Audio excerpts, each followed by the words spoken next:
Hello, everyone. Good morning. I am Dr. Aprajita Singh Sinsanwar, and I am 2019 batch IS officer. And I am born on Andhra Pradesh cadre, and right now I am Joint Collector, Krishna District, Machilipatnam, in Andhra Pradesh. So, a very happy Sunday to all of you. And I'm comfortable in English, Hindi, Telugu, and Punjabi. So, but I think I'll try speaking in mix of English and Hindi if it's fine by everybody. So, we'll plan this session for 30 minutes. And good morning, good morning. So, we'll plan this session for 30 minutes. And in these 30 minutes, for first 10 minutes, we'll just talk about how to go about UPSC, why you want to do UPSC, and what are the challenges you might face, and what क्या मतलब कैसे करना है. कई लोग मतलब उसी point के डाउट के ऊपर अटक जाते हैं कि करना है नहीं करना है, मेरा मोटिवेशन क्या है, and all that. Then next 10 minutes we'll talk about strategy. 3 minutes UPSC prelims, mains, and interview, and how you can do it better at your level, कि लिमिटेड रिसोर्सेज के साथ कैसे करना है. And next 10 minutes will talk anything which you people want to ask, any specific doubt जो भी हो आप बीच में पूछते रहें, मैं I will try to note it down. And कोशिश करेंगे बीच में नहीं, सेशन के बीच में नहीं करके लास्ट में will discuss all those points. Okay.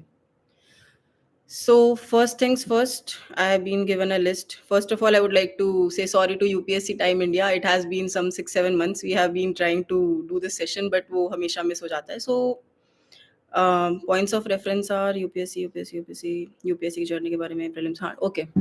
So coming to my journey and background, so that मैं अपराजिता हूँ. I am from Rajasthan and my schooling has been from Haryana and I am a doctor. मैंने अपनी MBBS PGI Rohtak Haryana से की थी. First attempt मैंने internship के time पे दिया था. I could not clear prelims. Second attempt मैंने 2018 में दिया था, जिसका रिजल्ट 2019 में आया था. So that was my attempt where I got IAS. मेरा जो ऑप्शनल सब्जेक्ट है वो मेडिकल साइंस था.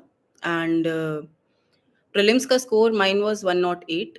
मेंस का स्कोर याद नहीं है. Interview score was 201. सो अब करते हैं बात बाकी चीज़ों के बारे में. So first of all people से कि यूपीएससी क्यों करना है, मतलब what is the exact reason कि यूपीएससी क्यों किया जाए एंड ऑल. तो it's like UPSC is totally a personal motivation first of all. Second, जो मैं अपने इनबॉक्स में देखती हूँ कि कैसे तैयारी करें, क्यों करें, मोटिवेशन खत्म हो जाता है एंड ऑल. सो वो सब पर्सनल लेवल पे आपको खुद को, if you are not self motivated then it's like really you don't want to do it. तो ठीक है, वो भी डिस्कस करेंगे. But so coming to UPSC में कैसे करना है, प्रीलिम्स करना है, मेंस करना है, इंटरव्यू करना है, साथ साथ करना है या अलग अलग करना है, ऑप्शनल क्या लेना है. तो UPSC is a 1 year project minimum. मतलब it's not, it can be more than that. Somebody can claim कि मैंने 6 महीने में तैयारी करके भी कर लिया, but it's totally a personal call कि मतलब आप कैसे करते हो. तो जब होता है तभी माना जाता है. तो कैसे करना है, तो सबसे पहले बेसिक एनसीईआरटीज. कई लोग पूछते हैं कि 6th से पढ़ना है या 11th से पढ़ना है. सो what I'll suggest is you start from 11th class NCERT. Which NCERT to start with? Geography and history. 11th geography and 11th history you can start very easily with. So when you read geography and history of 11th class, if you are able to understand that, I think 6th से start करने की ज़रूरत नहीं है. 11th and 12th are sufficient enough to do it. फिर कुछ लोग बोलते हैं NCERT करना है या नहीं करना है. तो उस केस के अंदर it's not avoidable. It's something you have to do. तो 11th और 12th की ज्योग्राफी की बुक्स पढ़नी है, हिस्ट्री की बुक्स पढ़नी है. अब कैसे पढ़नी है, लोग पूछते हैं. एनसीईआरटी के नोट्स बनाने होते हैं या फिर एनसीईआरटी को आपने रटना है, लाइन टू लाइन करना है, कैसे करना है. तो see I don't go line to line personally. What I do is, what was my optional subject, I already said my optional subject was medical science optional. तो अब कैसे करना है, तो आप क्या करते हैं, how I will just tell how I go about it. तो आपके लिए अगर वो बेटर है तो you can go by that way. So क्या करना होता है, एनसीईआरटी उठानी होती है. Suppose it's a geography NCERT book. पहला चैप्टर है, आपने एक बार रीड किया, आपको वो चैप्टर नहीं समझ में आया, आपने दोबारा रीड किया, दोबारा भी नहीं समझ में आया, क्योंकि बहुत सारे लोग आर्ट्स बैकग्राउंड के नहीं होते हैं, हमारी तरह साइंस बैकग्राउंड के या इंजीनियर बैकग्राउंड के भी होते हैं. तो उनके लिए शायद थोड़ा डिफिकल्ट होता है. तो नेक्स्ट स्टेप क्या होगा, एक बार पढ़ने के बाद नहीं आया, so you go to YouTube. YouTube में Hindi as well as English में एक्सप्लेनेटरी वीडियोज हैं एनसीईआरटी के. You watch that video and then you go about the chapter again. You read that chapter and her chapter के front page में you make notes कि I don't make register wise notes, so I didn't make it. So what I did was first page पे एक A4 size sheet लगाएं और उसके ऊपर लिखें कि भाई क्या potential question हो सकता है इसके अंदर. तो पहले प्रीलिम्स माइंडसेट से पढ़ें ज्योग्राफी एंड उसके अंदर आप हाइलाइटर से एक कलर चूज़ कर लें कि भई ठीक है, लास्ट डे अगर मुझे रिवाइज़ करना होता है और अगर मुझे ये एनसीईआरटी 15 मिनट में रिवाइज़ करनी है, क्योंकि इतना ही टाइम होगा आपको लास्ट 2 डेज़ में, तो मैं इसमें क्या पढ़ूँगा या क्या पढ़ूँगी? So in that you just highlight it with particular colour कि ये पेज, इस पेज से मुझे ये 2 लाइनें पढ़नी है, इस पेज से 2 लाइनें पढ़नी है। तो that's how you read NCERTs. Coming to the mains part, तो मेंस में आपका हाइलाइट काम नहीं करता है, मेंस में आपकी कंसेप्चुअल क्लैरिटी काम करती है, तो वो आपको अपने लेवल पे पूरा रिवाइज करना पड़ेगा and you will have time for that. Problem होती है प्रीलिम्स क्लियर करना, क्योंकि अगर आप प्रीलिम्स क्लियर नहीं कर पाते हैं तो it's like the starting step, the building step. तो अगर वही नहीं तैयार होता है तो there is no point preparing for mains. कई लोग ये सोचते हैं कि पूरा साल प्रीलिम्स की तैयारी में लगा देते हैं, मेंस का जब आएगा तब का तब देखेंगे, तो वो भी ऐसे नहीं हो पाता है, एकदम से नहीं होगा। So there has to be a balance, but prelims is important, you can not ignore prelims. Prelims is having maximum competition, वहाँ पे वेटरन प्लेयर्स भी हैं, नए लोग भी हैं, सब्जेक्ट वाले भी हैं। तो and it is obviously cut throat भाई, मतलब इतने लोग देने आएंगे तो you have to literally be very sure about prelims if you can. और प्रीलिम्स में ऐसा कुछ नहीं है कि आपको 170 मार्क्स लेने हैं, you just have to clear the cut off. तो ये भी सोच के चलें कि आपका कट ऑफ क्लियर होता है तो बहुत है, उसके अलावा का टाइम आप मेंस में दें। ये नहीं है कि दुनिया का हर फैक्ट, हर इंफॉर्मेशन आपको पता होनी चाहिए, तो you are not balancing your preparation. तो एनसीईआरटी जैसे कवर करें। उसके बाद आता है पॉलिटी। पॉलिटी में मतलब I will not give the book list, I have already shared at many places, तो लक्ष्मीकांत पढ़े।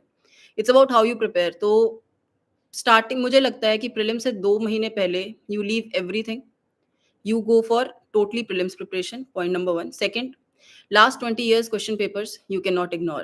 It's like कि you have to totally do question by question. एक क्वेश्चन के 4 ऑप्शंस अगर हैं तो हर ऑप्शन का फैक्ट आप विकिपीडिया पे सर्च करेंगे, क्योंकि UPSC is never ever going to UPSC is never ever going to ask the same question. It might ask the same question but in different sense.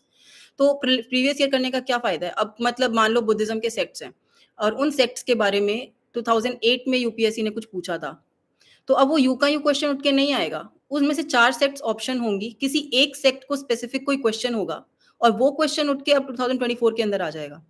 तो आप जब यूपीएससी के previous years करते हैं तो सिर्फ क्या ऑप्शन सही है उसको क्रैम नहीं करना होता है, बाकी 4 ऑप्शंस 3 ऑप्शंस के ऊपर भी पूरा रिसर्च करके आपको जाना पड़ेगा। आप कोई सा भी टेस्ट सीरीज दें that is secondary, but previous year आपको करना ही पड़ेगा। Second point is when you go and prepare, you go for test series. So people say, I'll join this, I'll join that.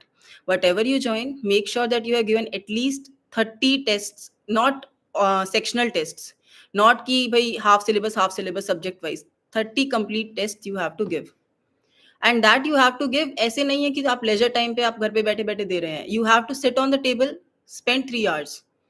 And then give that test and then you have to score yourself on that. अब लोग बोलते हैं कि कितना guess work करना होता है, तो दैट इज ऑल्सो, मतलब जब आप 30 टेस्ट देंगे यू विल रियलाइज कि आपका एरर रेट कितना होता है, आप कितने क्वेश्चन सॉल्व कर पाते हैं एंड ऑल। तो उसमें भी यू हैव टू डिसाइड कि मतलब ठीक है भाई, I am making at least 13 to 14 negative, I am making 20 negative, I am making 25 negative. तो उस केस में अगर आप एग्जाम में सिर्फ 60 क्वेश्चन ही अटेम्प्ट करके आएंगे तो your chances of getting selected are very very less. तो उस केस में हमारा क्या होता है कि आप पहले से ही प्लान करके चलें कि अगर मैंने 80 क्वेश्चंस अटेम्प्ट नहीं किए मेरे नेगेटिव मार्किंग के रेट के ऊपर, I am not going to clear it. अब ये क्लैरिटी कैसे आएगी जब आप टेस्ट सीरीज देंगे। तो मेरे को पता था कि even if I am going for negative marking, मतलब मेरा एरर रेट इतना है, या फिर even if I do my best कि सिर्फ मैं सही सही भी मार्क करके आऊंगी, बट अगर मैंने 85 से कम क्वेश्चन अटेम्प्ट किए तो मेरा नहीं होगा। यूजुअली जो एवरेज होता है, मतलब your number might be different, but what I have observed is average होता है कि if you are attempting less than 80 questions, तो chances of getting selected becomes very less, because बाकी लोग जो कंपटीशन में होंगे उनका एरर रेट कम होगा और वो ज्यादा क्वेश्चन अटेम्प्ट करके आएंगे। तो आपका अटेम्प्ट ये होना चाहिए कि 80 क्वेश्चन तो मुझे 85 क्वेश्चन तो मुझे अटेम्प्ट करके आने हैं और उसके अंदर मेरा नेगेटिविटी कम होना चाहिए। तो ये वो सबका अपना अपना फॉर्मूला होता है। Before giving it you should be clear about it. अगर आप प्लान करके नहीं जाएंगे प्रीलिम्स में, टाइम नहीं था, 60 क्वेश्चन अटेम्प्ट किए, 60 क्वेश्चन में से 20 नेगेटिव हो गए, तो आप ऑलरेडी आउट हो गए ना। तो वो प्लानिंग आपकी बहुत अच्छे से होनी चाहिए। Coming to the next point कि अब कितना टाइम मेंस को दें, कैसे मेंस को करें। तो मुझे लगता है जैसे मैंने बताया 2 महीने एक्सक्लूसिवली प्रीलिम्स, उससे पहले आप मेंस और वो प्रीलिम्स दोनों प्रिपेयर करें। तो अब आती है बात, मेंस के लिए न्यूज़पेपर पढ़ना है, प्रीलिम्स में के लिए न्यूज़पेपर पढ़ना है, नहीं पढ़ना है, क्या करना है? तो मतलब एक न्यूज़पेपर को हम इतना इश्यू क्यों बनाते हैं? See, UPSC is not going to ask you कि if you read the newspaper, I'll give this question paper. If you don't read the newspaper, then also I'll give a question paper which is feasible for you. That is not how it works, right? तो ठीक है, बुरा लगता है, कोई बात नहीं है, spend half an hour and read that newspaper rather than spending every day 1 hour saying I don't want to read the newspaper. Is there any topper who cleared without reading newspaper? तो उसके ऊपर इतनी energy waste ही नहीं करनी है। See it's not negotiable, you have to read the newspaper. कौन-सा newspaper पढ़ना है? तो द हिंदू, इंडियन एक्सप्रेस में से आप कोई सा भी चूज़ कर सकते हैं। मतलब that is my personal advice. Editorial से रिलेटेड आपको एडिटोरियल आप चाहें तो आप दोनों के भी पढ़ सकते हैं, but those editorials are going to help you in interview phase and not in prelims phase कि आप सारे न्यूज़पेपर्स के एडिटोरियल्स पढ़ने लग रहे हैं, तो बहुत कम टाइम होता है आपके पास। कितना टाइम लगाना है न्यूज़पेपर पढ़ने में? So if you are a beginner, it's going to take nearly 2 hours to read 1 newspaper at least. शुरू-शुरू में आपको समझ में ही नहीं आएगा, अगर आप साइंस और इंजीनियरिंग बैकग्राउंड से हैं, तो ये एडिटोरियल क्या बात कर रहा है, हेजीमोनी क्या होती है, डिप्लोमेसी क्या होती है, क्योंकि we are not from that background. उस टाइम पे आपको कैसे पढ़ना है? आपने आर्टिकल पढ़ना शुरू किया, आपको समझ में नहीं आया, आप यूपीएससी से रिलेटेड बहुत सारे चैनल्स हैं जो सिर्फ एडिटोरियल्स को डिस्कस करते हैं, इंग्लिश में भी करते हैं, हिंदी में भी करते हैं। उन चैनल्स को जाएँ, अब चैनल्स जो होते हैं वो 40-40 मिनट समझा रहे होते हैं, 40 मिनट तो आप एक एडिटोरियल को समझने में लगा देते हैं और उसके बाद फिर आपका टाइम वेस्ट हो जाता है। तो मेरी यही एडवाइस है कि आप यूट्यूब पे जो भी वीडियो देखें, आप 2x स्पीड पे देखें। 2x स्पीड पे इफ यू आर कंफर्टेबल, तो आपको समझ में आ जाता है मोटा-मोटा कि क्या पढ़ना है उसके अंदर। And once you develop that habit, तो it becomes easy for you. अब उसके बाद आता है कि और भी बहुत क्वेश्चंस आते हैं जो, तो प्रीलिम्स में you have to have those low hanging fruits. Low hanging fruits कैसे होते हैं? बहुत सारे जो चैनल्स होते हैं, वो सारे इंडिसेस कौन से होते हैं? 120 के करीब इंडिसेस होते हैं, कोई वर्ल्ड बैंक निकालता है, कोई डब्ल्यूएचओ निकालता है। तो आप उसका पूरा का पूरा एक पीडीएफ डाउनलोड करें। रोज़ 10-10, 20-20 इंडिसेस याद करें, अपने फ्रेंड के साथ शेयर करें, उसे रिवाइज़ करें। I did that. सिमिलरली कौन-सी समिट कहाँ पे हुई, कौन-सी समिट के कौन मेंबर्स होते हैं, तो उसके लिए भी जीएस स्कोर का या किसी का मेरे टाइम पे आता था, अब तो पता नहीं। तो आप उसको डाउनलोड करें, उसको पढ़ें, अपने फ्रेंड से बात करें कि ठीक है, आज हम फ़ोन पे बात कर रहे हैं, तो 5 मिनट तुमने जो याद किए हैं, कौन-सी कमेटी क्या-क्या है, आप बताएँ। कौन-सी कमेटी की रिपोर्ट किस चीज़ के लिए, आप बताएँ, फिर मैं सुनाऊँगा। तो ऐसे करते-करते डेली-डेली आई प्रॉमिस यू कि आप 20 दिन में आपको सब कुछ ना बिल्कुल रट जाएगा, क्योंकि उसमें कुछ ऐसा कंसेप्चुअल नहीं है, it's just basic cramming and आपको पता है कि उसमें से एक क्वेश्चन पक्का आएगा, नो मैटर व्हाट। सिमिलरली आप जो करंट अफेयर मॉड्यूल्स पढ़ते हैं, जैसे पीटी 365 पढ़ते हैं, तो उसके अंदर काफ़ी सारी फैक्चुअल इन्फॉर्मेशन होती है। Factual information is like totally cramming and if it is cramming, तो ह्यूमन ब्रेन की टेंडेंसी होती है कि अगर आप उस चीज़ को रिवाइज़ करे बिना चले जाते हैं, तो आपने कितने ही क्रैम करने में एनर्जी वेस्ट की हो, इट गेट्स वेस्टेड। तो हर जैसे पीटी 365 कोई से भी इंस्टीट्यूट का मॉड्यूल हो, आप उसके आगे एक ए4 साइज़ शीट लगाएँ। अब ए4 साइज़ शीट लगाते हैं, तो उसके ऊपर सिर्फ़ वो फैक्चुअल पॉइंट कि क्रिटिकली एंडेंजर्ड क्या है, कौन-सी बर्ड सैंक्चुरी कहाँ पे लोकेटेड थी, क्यों वो न्यूज़ में थी, क्या जो है नई स्पीशीज़ आइडेंटिफ़ाई हुई है, कहाँ पे हुई है, जैसे साइंस का एग्ज़ाम्पल दिया मैंने। या फिर कौन-सी कम जैसे जी20 समिट से रिलेटेड कौन-सा एजेंडा आइटम, कौन-सी कमेटी रिपोर्ट, क्या डिस्कस हुआ था। तो जो सिर्फ़ फैक्ट्स होते हैं, एक-एक लाइन में जो खत्म हो जाते हैं, वो लिखें। तो अब जो वेटरन प्लेयर्स हैं, how they can score better is कि आपने पिछले साल भी पीटी 365 पढ़ा था। तो अब आप अगर उसको रिवाइज़ नहीं करके जाएँगे, तो यूपीएससी का कोई ऐसा सेट गाइडलाइन तो है नहीं ना कि मतलब it's you will just they'll just ask you from 1 year current affairs. So UPSC has a trend of asking from 2 year previous year, 3 year previous year.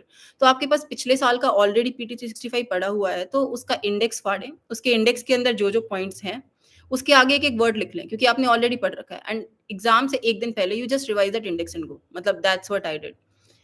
उसके बाद आती है बात, न्यूज़पेपर हो गया, कितने क्वेश्चन्स अटेम्प्ट करने हैं हो गया, कितने पेपर सॉल्व करने हैं, कौन-सी टेस्ट सीरीज़ सॉल्व करनी है। टेस्ट सीरीज़ में एक ऐसे इंस्टीट्यूट की टेस्ट सीरीज़ लें जो बहुत अच्छे स्कोर देता है, जो आपका कॉन्फिडेंस इन्फ्लेट करता है कि ठीक है 140 नंबर आ रहे हैं।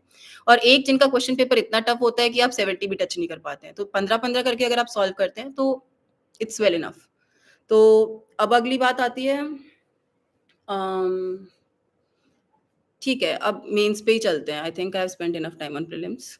तो मेंस पे आती है बात, तो आंसर राइटिंग प्रैक्टिस करें, ना करें? आंसर राइटिंग कैसे प्रैक्टिस करें? पैराग्राफ में लिखें या पॉइंट्स बनाएँ? कितने क्वेश्चन्स अटेम्प्ट करें? तो इसमें ये होता है कि if you don't practice answer writing, you can not right magically in the exam on the final day. हमें लगता है कि हमारे जो अंडरस्टैंडिंग, इंटरप्रिटेशनल, एनालिटिकल स्किल्स इतने बढ़िया होते हैं कि हम पेपर में बैठ के सब कुछ कर देंगे, अभी तो सिर्फ़ पढ़ लेते हैं, तो नहीं, ऐसे बिल्कुल नहीं होएगा। आपको बैठ के क्वेश्चन्स प्रैक्टिस करने पड़ेंगे। और हमें ना टेंडेंसी होती है परफेक्ट होने की, कि मतलब हमें ना यूपीएससी का बेस्ट आंसर लिखना है, मतलब दुनिया में ना, मतलब जो बेस्ट होगा ना, मतलब जिसे कहते हैं ना बिल्कुल परफेक्ट कट डायमंड जैसा आंसर लिखना है। अब हम घर पे बैठ के आंसर राइटिंग प्रैक्टिस करने लग रहे हैं और अब उस आंसर राइटिंग में हमने 3 घंटे लगा दिए, बट हमने एक आंसर नहीं लिखा, मतलब हमने उस एक आंसर को सजाने पे लगे हुए हैं। डज़न्ट वर्क आउट ना। आपको लिखना वही 9 मिनट में है, आपको लिखना वही 11 मिनट में है। आपको 9 मिनट और 11 मिनट में और वहाँ पे उसमें आपको क्वेश्चन भी पढ़ना है, आपको एग्ज़ाम स्ट्रेस भी होगा, आपका हाथ भी दर्द कर रहा होगा क्योंकि आप 5 दिन लगातार सुबह-शाम के शिफ्ट में लिखने लग रहे हो। आपको प्रेशर भी होगा, बैक ऑफ द माइंड में ये होगा कि शिट मैंने रिवाइज़ ही नहीं किया है, तो अब पता नहीं पेपर में क्या होगा। ये भी होगा कि क्लियर करना है, नहीं तो घर पे मम्मी-पापा को जाके क्या बोलेंगे। तो मतलब बहुत सारी चीज़ें होती हैं। तो it's not a ledger answer writing. हमारे यहाँ पे ना ये होता है लेजर टाइम के अंदर हम बैठ के घर पे बैठ के 3 घंटे में चमकाता हुआ आंसर लिखते हैं। उसके ऊपर अकेडमी वाले क्या करते हैं आपको पूरे नंबर देते हैं, स्टार देते हैं, बेस्ट आंसर देते हैं, हम खुश हो जाते हैं। So it doesn't go like that. तो आप जब भी कोई बुक पढ़ते हैं, कोई भी चैप्टर पढ़ते हैं, उस पेज को पढ़ने के बाद अपनी बुक बंद करें, बुक बंद करके मनन करें कि क्या 4 पॉइंट्स ऐसे होंगे जो एग्ज़ाम वाले दिन मुझे इसमें से याद रहेंगे। पूरी बुक किसी को याद नहीं रहती है। कोई रैंक 1 भी होगा, उसको भी पूरी बुक याद नहीं रह सकती। तो उसमें आपको यही देखना है कि भाई इस पेज के अंदर 4 मोटी-मोटी बातें ये हैं, मैंने एक स्टिकी लगाया, ये 4 बातें मुझे अपने आंसर के अंदर अगर इस टॉपिक के ऊपर क्वेश्चन आता है तो लिखनी है। तो हर टॉपिक के ऊपर आपको ऐसी 4 बातें होनी चाहिए। 4 बातों में एक इंट्रोडक्शन होता है, एक बॉडी होती है, एक कंक्लूजन होता है। आप कोई भी आंसर इंट्रोडक्शन, बॉडी, कंक्लूजन के बिना नहीं लिख सकते हैं। ऐसा नहीं है कि उन्होंने पूछा कुछ है आपसे और आप हड़प्पन सिविलाइजेशन से वैदिक सिविलाइजेशन से स्टार्ट कर रहे हैं, ऐसे नहीं। First read the question. आप ऐसा नहीं होता कि आपने बिल्कुल इंडियन स्ट्रगल फॉर इंडिपेंडेंस पढ़ा तो आपको पूरी की पूरी अपनी स्पेक्ट्रम की बुक याद आ गई। नहीं, उन्होंने पूछा क्या है? What is it's implications? और आप लिख रहे हैं कि इंडियन स्ट्रगल ऑफ इंडिपेंडेंस तब से शुरू हुआ था, ये आए थे, वो आए थे, नहीं। Read the question, what is the demand of the question and stick to that. इधर-उधर की भूमिका बनानी भी है तो 1 लाइन, 2 लाइन, उसके बाद come back to the point. Nobody is interested in reading your history. जिनको उस क्वेश्चन का आंसर नहीं आता होगा ना, वो इधर-उधर की बातें मतलब कर रहे होंगे। So stop beating about the bush, come to the point, don't let yourself divert from the point. तो सबसे पहले क्वेश्चन पढ़ें, 2 बार पढ़ें, 3 बार पढ़ें। उसके बाद इंट्रोडक्शन स्टार्ट करें। इंट्रोडक्शन अगर आपको लगता है कि आपको कोई फैक्ट पता है, या तो कोई आप रिपोर्ट लिख दें या फिर आप कोई भी फैक्चुअल इन्फॉर्मेशन स्टैटिस्टिकल फिगर्स होती हैं। तो मैं क्या करती थी कि एक डायरी में लिख लेती थी कि भई इतनी सारी आरटीआईज़ फाइल हुई हैं, इतने सारे रेप केसेज़ हैं, इतने सारे जो हैं हमारे देश में कोर्ट केसेज़ पेंडिंग हैं। एक कोर्ट केस के अंदर हमारे पास इतना टाइम मतलब एवरेज टाइम स्पैन कितना है। तो वो जो हम पढ़ते रहते हैं मॉड्यूल्स वगैरह या फिर एडिटोरियल्स पढ़ते रहते हैं, तो फैक्चुअल इन्फॉर्मेशन जो हमारे इंटरेस्ट की होती है, उसको मैं फॉडर मटेरियल बोलती हूँ पर्सनली। तो आप वो फॉडर मटेरियल क्रैम करके रखते हैं। तो जब भी क्वेश्चन आता है तो एक कमिटी की रिपोर्ट, एक स्टैटिस्टिकल फिगर आप इंट्रोडक्शन के अंदर लिखें, come to the point of body, और बॉडी के अंदर आप लिखना शुरू करें। अब आप बॉडी में आप पैराग्राफ में लिखना चाहते हैं, पैराग्राफ में लिख सकते हैं, पॉइंट्स में लिखना चाहते हैं, पॉइंट्स में लिख सकते हैं। अगर आप कोई फ्लो चार्ट, कोई वेन डायग्राम, कोई हायरार्की, कोई साइकिल कुछ भी बनाना चाहते हैं, वो बना सकते हैं। Whatever you do, you have that is your dharma to do. You have 9 minutes time, you do it in that. अगर फ्लो चार्ट बनाना है तो आपको बहुत प्रैक्टिस करनी पड़ेगी पहले। मतलब I believe in flow charts, तो फ्लो चार्ट्स की बहुत प्रैक्टिस होनी चाहिए। एकदम से वहाँ पे सोच-सोच के आप डिज़ाइन बना के नहीं आ सकते हैं।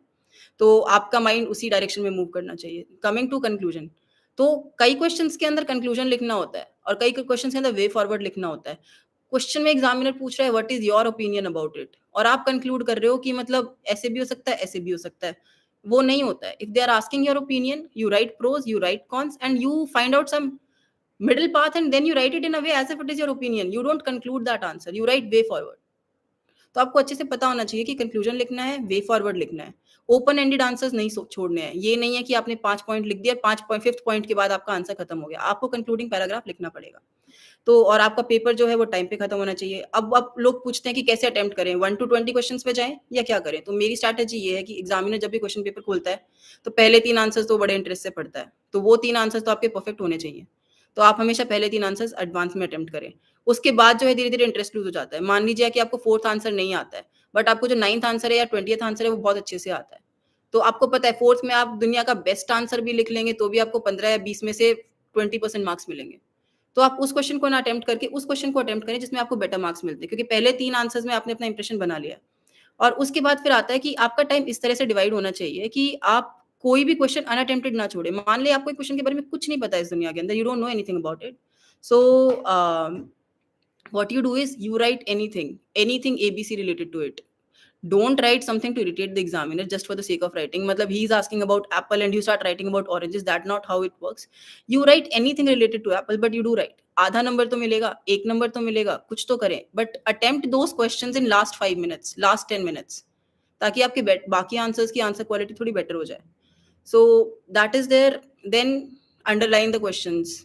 what some of us think, what I used to think is कि first I'll write everything, then I'll do the cursory scroll of that, and then I'll underline everything which I have written. So doesn't work out like that. Last में आपको दोबारा first question पे आने का time नहीं मिलेगा. I could not underline anything in any of my answer sheets. तो ठीक है, लिखते टाइम ही अंडरलाइन करने की प्रैक्टिस डालें तो बढ़िया है. कई लोग सोचते हैं हम 3 कलर के पेन यूज़ करेंगे, 4 कलर के पेन यूज़ करेंगे, नहीं हो पाता है. टेक वन स्टैंडर्ड पेन, उसी से ही लिखना है, उसी से ही हाइलाइट करना है, उसी से ही अंडरलाइन करना है, उसी से प्रैक्टिस करनी है. Then coming to answer writing practice, कम से कम आपको 10 से 15 पेपर 3-3 घंटे के देने पड़ेंगे. अगर आप ये मान लीजिए आपका घर पे प्रैक्टिस करते time you are taking 3.5 hours to complete the paper, तो शायद आपका पेपर 3 घंटे में खत्म हो जाएगा. But if you are taking anything more than 3.5 hours, देन आपका पेपर छूटेगा. आप यूपीएससी में नोटिस करेंगे कि most of the people end up mains में एक एक क्वेश्चन छोड़ के आना. तो if you are able to complete your paper in time, तो आधी लड़ाई तो आप वैसे ही जीत चुके हैं. 5-6 नंबर एक्स्ट्रा एक्स्ट्रा हर चीज में आप ऑलरेडी ले चुके हैं. So your aim should be completing the paper in mains. So practice a lot about it. Coming to interview, बहुत सारे क्वेश्चंस आ रहे हैं. सो हाँ, coming to interview, interview is a stage where mains हो चुका है, प्रीलिम्स हो चुका है. तो अपनी हॉबीज अच्छे से चूज करें. वही हॉबीज चूज करें जिन्हें प्रैक्टिस करते हैं, या फिर आप इंटरव्यू तक प्रैक्टिस कर पाएंगे और तैयार कर पाएंगे. दोनों चीज़ें होती हैं. And don't write more than 2 hobbies. Don't write first in this, first in that, first in that. मतलब जगह नहीं बची एंड आपने 5-6 पॉइंट्स लिख दिए. आपका डैफ बहुत अच्छे से तैयार होना चाहिए. एंड डैफ के अलावा जो कंटेम्प्रेरी इश्यूज होते हैं वो बहुत अच्छे से तैयार होने चाहिए.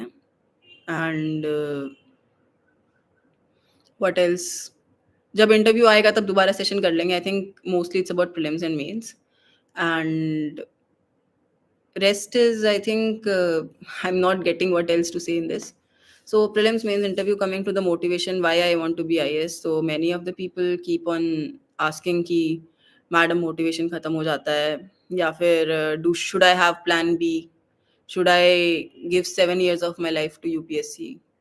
And कुछ लोग बोलते हैं UPSC is my life, if I don't clear it it's nothing. So I just want to say कि UPSC is just a career choice.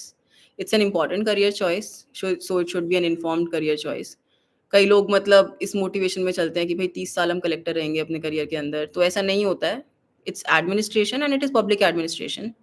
So you have to be totally well aware, well informed कि most of your life will be in field.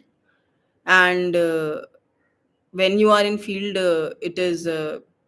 It's a challenge of course. So but कई लोग बोलते हैं कि किसी को prove करना है, नहीं करना है. तो किसी को प्रूव करने के लिए you don't choose a career, because एक बार अगर आप प्रूव कर भी दोगे तो आपकी लाइफ में नेक्स्ट मोटिवेशन नहीं होएगा. So you make that choice accordingly. And it's a good career opportunity. You get a lot to actually work, like if you really are very passionate about it. And ठीक है यार, self motivation करना पड़ता है. कई लोग बोलते हैं मोटिवेशन खत्म हो जाता है. तो भाई मोटिवेशन खत्म हो जाता है तो तैयारी क्यों कर रहे हो? Give up. मतलब इट्स योर चॉइस. किसी ने जबरदस्ती आप करने को नहीं कहा है तैयारी. कई लोग बोलते हैं कि पता नहीं 7 साल लग जाएंगे. तो if you think that, then you should not take risk of only having it as plan A. I will suggest you should always have plan B. तो कई लोग बोलते हैं कि प्लान बी होगा तो सबको लगेगा कि हम सीरियस नहीं है. तो बट सीरियस किसी को लगाना थोड़ी ना है, अपना करियर देखना है आपको. So my plan B was always there कि अगर मेरा यूपीएससी नहीं होता है तो मुझे नीट पीजी देना है. And I prepared medical science optional accordingly, NEET PG के लिए भी एंड उसके लिए भी. एंड आई वॉज क्लियर कि अगर यूपीएससी नहीं होता है तो this is where I fall back. Because career security जब आपके पास होती है ना, तो even if you don't end up clearing, तो आपको ना वो लास्ट में वो कंफ्यूजन का स्टेज नहीं होता है कि अब मैं कहाँ पे जाऊँ. If you are not able to have plan B, then also it's fine. You are ठीक है, आप सीरियस होकर आप तैयारी करेंगे प्लान ए के लिए. एंड कुछ लड़कियां मतलब मैसेज करती हैं कि फैमिली नहीं मान रही है, मुझे तैयारी करनी है. तो it's very good to have family support. I was lucky to have that. If it is not there, then you have to stay strong. कई लोग बोलते हैं नहीं हुआ तो लोग हंसेंगे. तो ठीक है यार, मतलब जब नहीं होगा तब हंसेंगे, तब की तब देख लेंगे. Why think about it now? मतलब कई लोग बोलते हैं it's do or die for me. तो नहीं, it's not do or die for you. Life is made of many things. UPSC is part of it. Good if we do it. Enjoy it as a journey. If you don't enjoy the journey, entire thing gets just stuck up. Matlab, if you are not enjoying it, then you are having negative energy. You are not able to prepare properly. Half of your mind is always stuck on, but if I don't clear. So that is not what is a proper sportsmanship, how we expect it to be. So that's not how it goes. So positively लें, enjoy करें journey को, तैयारी करें and okay so I think now I should start answering the questions. हाँ, CSAT preparation I missed upon. See, if you are from arts and medical science and all those backgrounds which do not have maths, please don't take CSAT lightly. मैं बहुत सारे लोगों को जानती हूँ जिनका prelims में जीएस पोर्शन क्लियर हुआ बट सीसैट क्लियर नहीं हुआ. सीसैट में प्रीवियस ईयर सारे के सारे सॉल्व करें. परमुटेशन कॉम्बिनेशन की यूट्यूब वीडियोस हैं. वो जो चेयर वाले क्वेश्चंस वगैरह वगैरह होते हैं उनके शॉर्टकट्स होते हैं, वो शॉर्टकट्स के वीडियोस देखें, क्योंकि वहाँ पे बैठ के आप अपना जो आइंस्टाइन दिमाग लगाने की कोशिश करेंगे कि ठीक है यहाँ पे ये लगा दो, वहाँ पे वो लगा दो. It is about completing the paper, it is not about clearing the question.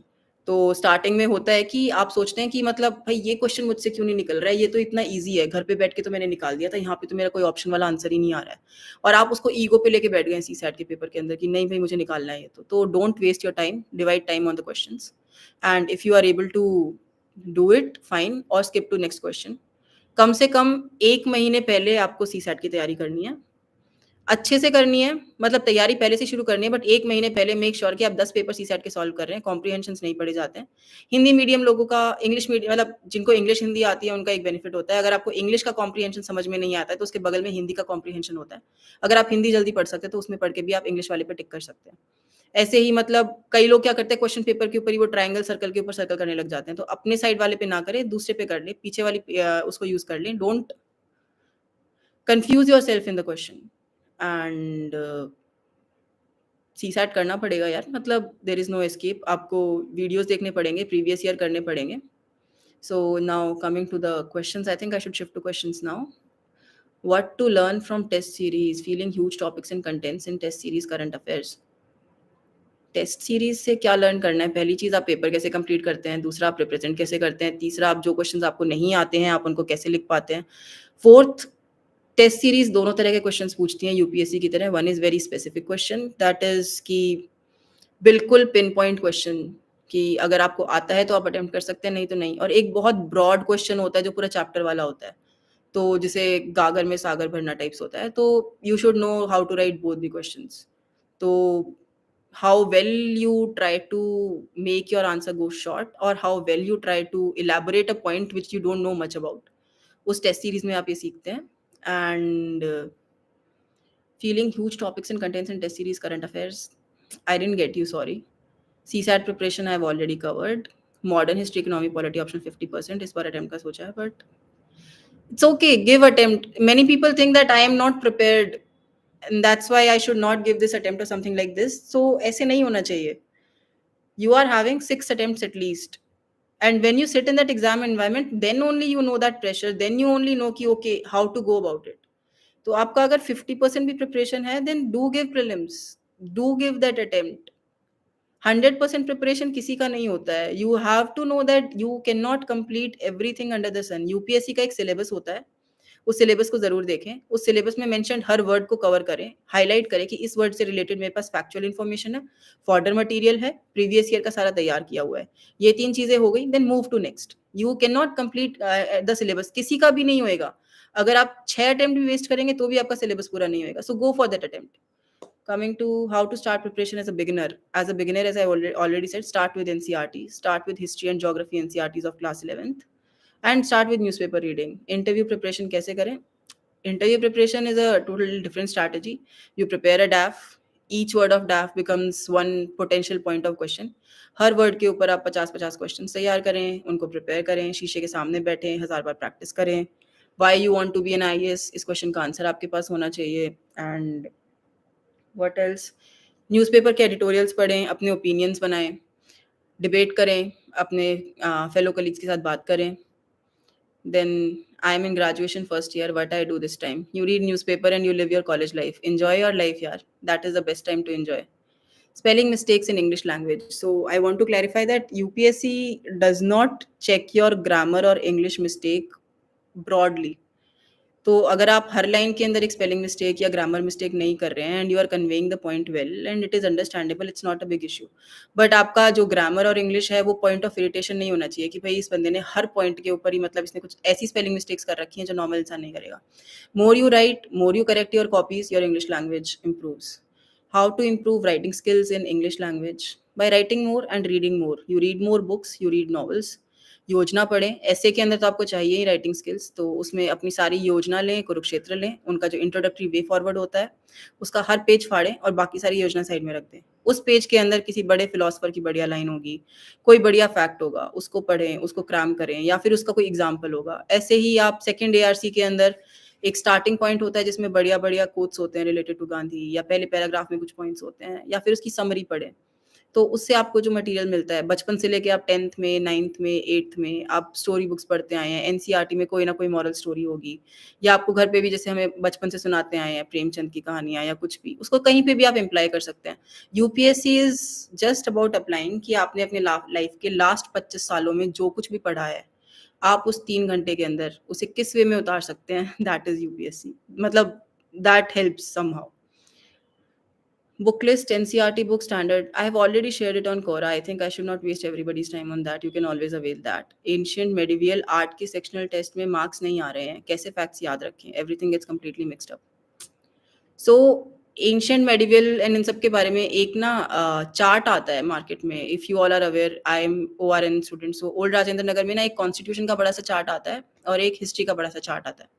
तो उस चार्ट को खरीद के अपने बेडरूम में लगाएं और आते जाते बस उसमें डेट्स होती हैं, पहले ये हुआ, बाद में ये हुआ, पहले एंग्लो फ्रेंच वॉर हुई, उसके बाद ये वॉर हुई, उसके बाद ये वॉर हुई, ये वाली मॉडर्लिमेंटो रिफॉर्म्स कब आए थे, ये कब आया था, राउंड टेबल कॉन्फ्रेंस कब हुई थी। तो सीक्वेंस ऑफ इवेंट्स होती हैं, तो जितना उनको देखेंगे उतना आपको याद होगा।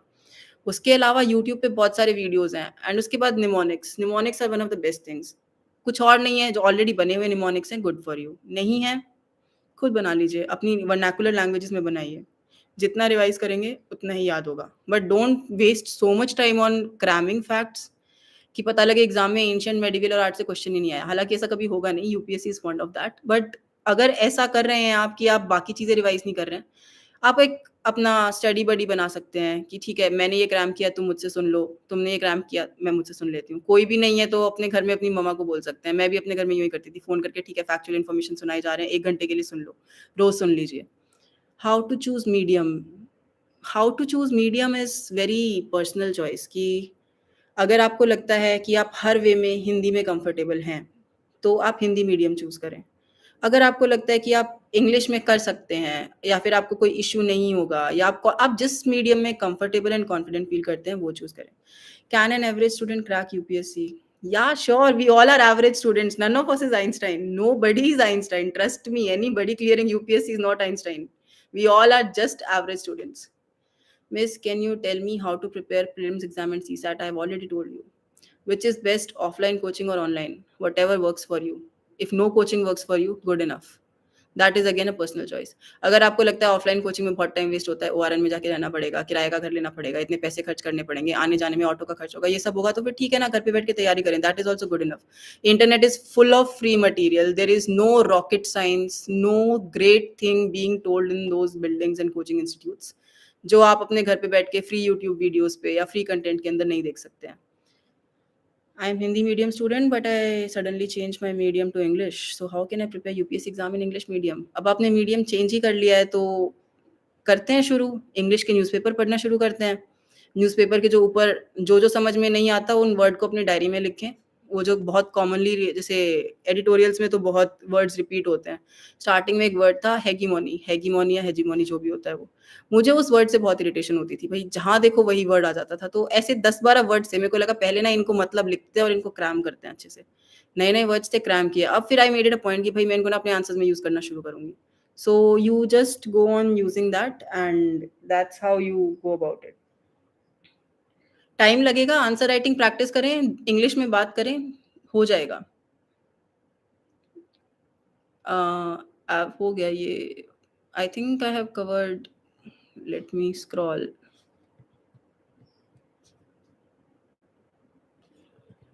So I think I have already exceeded my session time.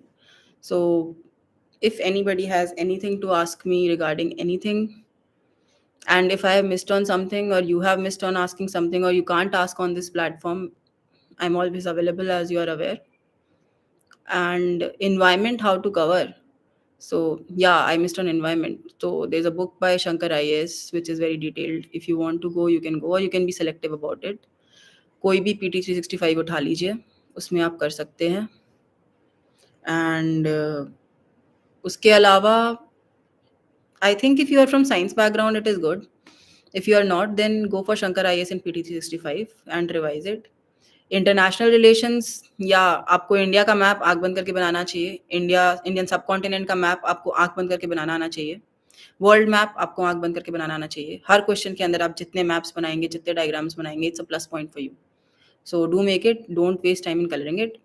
And international relations you will know good about them through RSTV पे आता है. एक राज्यसभा टीवी होता है, उस पर कुछ डिबेट्स होते हैं, बिग पिक्चर होती हैं, उनको देखें, क्लैरिटी मिलती है. कंटेम्प्रेरी इश्यूज होते हैं, उनको सर्च करें. एडिटोरियल्स पढ़ें, PT 365 पढ़ें. बुक कोई स्पेसिफिक पढ़ने की ज़रूरत नहीं है, because it will be waste of energy. And online resources which you followed, yeah, I followed many YouTube channels. Only IAS, Study IQ, Study Nation, anything which worked for me. I've already shared my strategy on some Quora questions, so you can always go to that. And what else to say? Some of the questions I am not aware about, but I think you can always ask somebody who can answer those questions, because I have never. How to choose medium ho gaya. I think I'm done. I don't have much to say and add to the question, so let's not waste time. And very, very all the best to all of you. And if you really want it, go for it. May the force be with you. If you are atheist, believe in yourself. If you believe in God, believe in God. Anything that works out for you, just go for it. Very, very all the best and do well. I think I'm ending the session. Thank you. Bye. Have a good day.